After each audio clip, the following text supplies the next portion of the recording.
Welcome to the President's Forum podcast. Today, we're happy to continue a past conversation on budget reconciliation and negotiated rulemaking. We're pleased to have Chair President Alex Ricci with us. Alex, with the recent passage of the budget reconciliation bill, negotiated rulemaking sessions, and also your recent Chair annual conference, I'm sure you've been extremely busy, so we appreciate you taking some time to chat with us. Let's jump into talking about reconciliation, and then we can shift gears into negotiated rulemaking. So now that we've seen the reconciliation bill has passed, what are the most significant provisions affecting the higher ed landscape? Well, first of all, it's a pleasure to be here. Thank you so much for having me be a part of this conversation. With the recent One Big Beautiful Bill Act now signed into law, there's a few things that we're really keeping an eye on when it comes to policies that affect institutions of higher education. The first is really a bank shot. A lot of the bill focused on healthcare changes, specifically Medicaid, and it will require states to step up and pay more. When that happens, a lot of these states have balanced budget amendments on the books, and so they need to look throughout their entire state budget to find ways to save more money. Typically, higher education is one of those things that gets cut. And that has downstream consequences. There could be fewer grants for students. There could be less money provided to the institutions directly from the state. And that could have a huge downstream consequence on institutions of higher education. So that's one thing that we're paying pretty close attention to. But there are a couple of specific policy changes made by the law that affect institutions and the students that they serve that we're also paying attention to. So one affects just a small subset of institutions, and that's the endowment tax. It was already a policy, but it was slightly expanded and increased from 1.7% to as much as 8%. So if you're one of those institutions, that obviously affects you. But a lot of changes were made, substantive changes were made to how students can finance their education using the Title IV student aid programs in the Higher Education Act. And I think that is the policy that a lot of institutions are going to try and grapple with over the next year as changes were made to loan limits, to the Pell Grant, to loan repayment for students. And so that's another big provision that we're watching.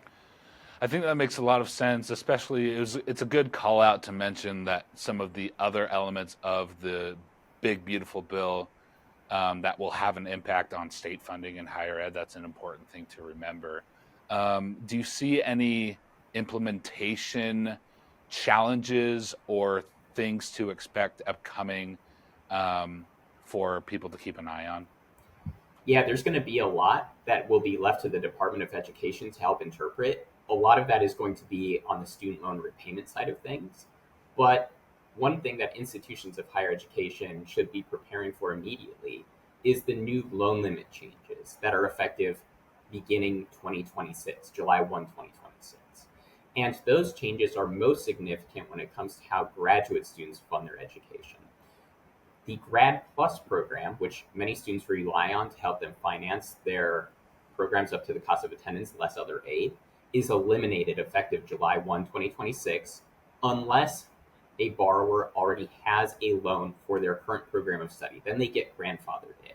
And so institutions of higher education that have graduate level programs must think about how they're pricing these programs, because there are going to be new, harder loan limits, both in the annual and aggregate for graduate borrowers. Similarly, Parent Plus didn't have a hard cap. It floated with that cost of attendance metric set by institutions. According to the One Big Beautiful Bill Act, there are new hard limits for parents as well. That mere $20,500, I believe, in the annual level per student, and $65,000 in the aggregate. So these will have large downstream consequences for how institutions think about how they are pricing their programs. Thanks for that insight. Regarding any other element of the One Big Beautiful Bill, is there anything that you think President's Forum or NShare members or viewers should know? I think that there are two big things that members should be aware of, both President's Forum and NShare members. The first is that this is the first time in a very long time that the federal government has focused on student outcomes in a very significant way. So the core default rate was sort of the first big one where the government was looking at program eligibility and shutting down sort of poorly performing programs. This bill, instituting a new earnings accountability test for graduates, completers 4 years after, is the first time that the federal government is taking that next step in program accountability. And so that's something that we should all be aware of and start thinking through. The other big policy change that I'm looking at is sort of twofold. One is workforce Pell Grants. So programs that are under that 15-week mark, somewhere between 8 to 15 weeks. This is the first time that Congress has said Pell Grant recipients can use those dollars on shorter-term programs. That's a sea change. Typically, federal student aid programs are delivered for those traditional style programs, 2 and 4 year degree programs. And the other big factor here is the expansion and extension of employer provided educational benefits. Everybody is aware that there's $5,250 tax free benefit employers can bestow on their employees for either paying back student loans or tuition reimbursement. That provision was extended indefinitely, and it was tied to inflation moving forward, which is a huge change. And so I think we can see this as an opportunity, everybody in the ecosystem, to figure out how we can more affordably finance students through the education system and into their desired career path. Yeah, I agree. I think that both the Section 127, 5250 indexing, and also the workforce Pell, those are things that the President's Forum have long been advocates of. So exciting from our end to see those included in the bill. Let's shift the conversation a bit away from the legislature towards the executive. Let's talk about the Department of Education's most recent negotiated rulemaking. What insights can you share from that session, and what can institutions and members of the higher ed ecosystem expect from these discussions and negotiations? For those of you who have been watching this closely, you'll recall that President Trump in March signed an executive order instructing the Department of Education to amend public service loan forgiveness to ensure that forgiveness was not bestowed to employees at employers that were engaged in, quote, substantive illegal purposes. And the department went through the normal process. They had public hearings. And then just last week, or in the first week of July, last week in June, they had their negotiated rulemaking session on enacting or carrying forward that president's executive order. And it was limited exclusively to public service loan forgiveness and making sure that employers were not engaged in these substantive illegal purposes. And so most institutions have nothing to worry about. I have a very hard time believing that anybody listening to this podcast is employed in that way or engaged in those activities. But the key thing here is that there was very intense negotiations about what is that substantive illegal purpose and what does it mean to go through that process, how the secretary would determine that, what it means for employees, both past payments and future payments. And the upshot of the conversation was that we couldn't reach consensus.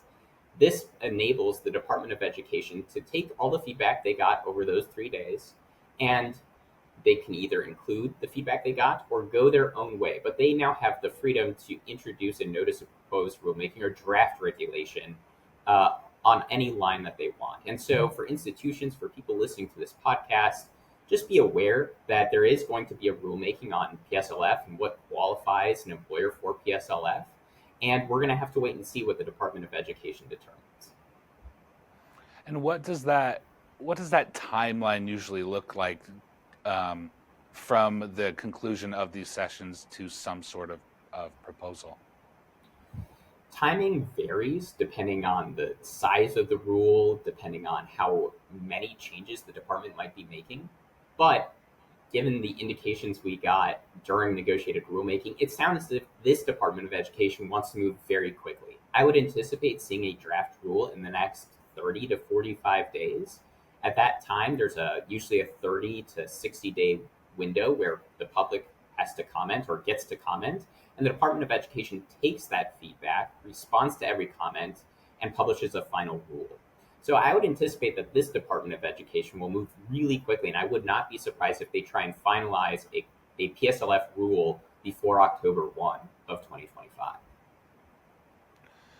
And I have a process question that kind of follows up on that. It seems to me that like this negotiated rulemaking session was much narrower in scope than sessions in the past.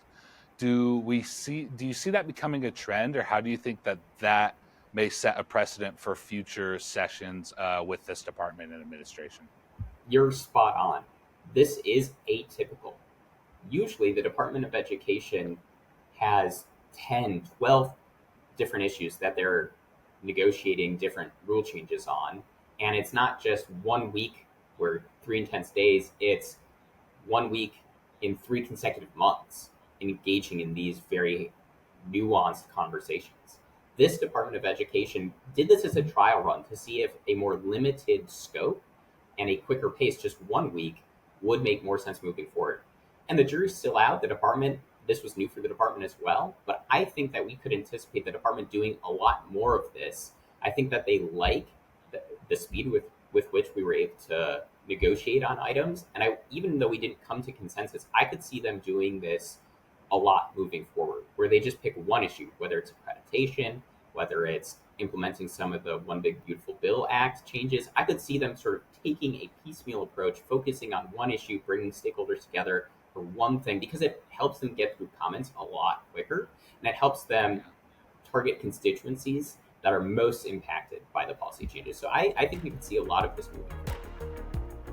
Okay, yeah, that makes a lot of sense. Alex, thanks for sharing your insights and expertise. We really appreciate it. There's a lot going on within the higher ed landscape. We appreciate you being here to help us navigate it all.